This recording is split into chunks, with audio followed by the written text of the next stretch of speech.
of the most important production edits, comping the vocal and getting it right. One of the best methods I've found to really maximize your vocalist performance in the studio is to not punish them. Don't sit there and make them sing one line a million times. Don't do that. That's a surefire way to absolutely kill the entire creativity in that environment like that quick. My philosophy when I'm tracking vocals is I'll go in and I'll just say, hey man, sing me this verse 3-4 times. Give me 3-4 takes of this chorus. Go in and just absolutely belt it. Give me you. After I've got about 3 or 4 takes, their initial instinct passed, like how their instinctual delivery is coming across, I'll start doing the vocal coach thing. You know, like, hey, on this phrase, can you kind of focus in and do this? On this phrase, can you kind of focus in and do that?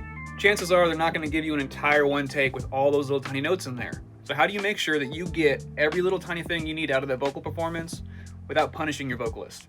You have them sing a couple takes, you give them a little bit of direction, have them do a couple more, and then you comp the vocal. I'll show you. You've got your awesome vocal take right here, so I've got an awesome verse take. I've had him sing this verse a couple times. When I'm tracking, I'm actually playlisting every single take. So over here you'll see it says waveform. If you click this, send it to playlist, there's every single verse take that I had him sing in the studio. Now you'll notice in some of these takes, little pieces are missing.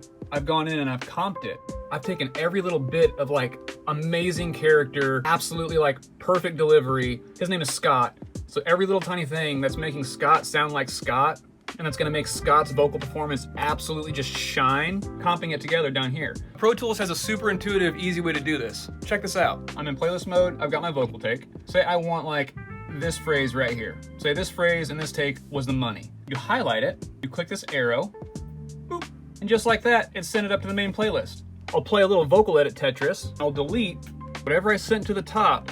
I will delete it. That way I don't accidentally grab it again. That way, if I have to get into these playlists at all and recomp something really fast, or say if I'm like tuning a vocal and a word tunes bad, I can go back into these playlists, grab a different word that might tune a little bit better. Or especially like on choruses, it's really easy to look at all your extra playlists and go, cool, I can make a couple doubles really fast out of all these other takes. So you get your absolute motherfucker main take done.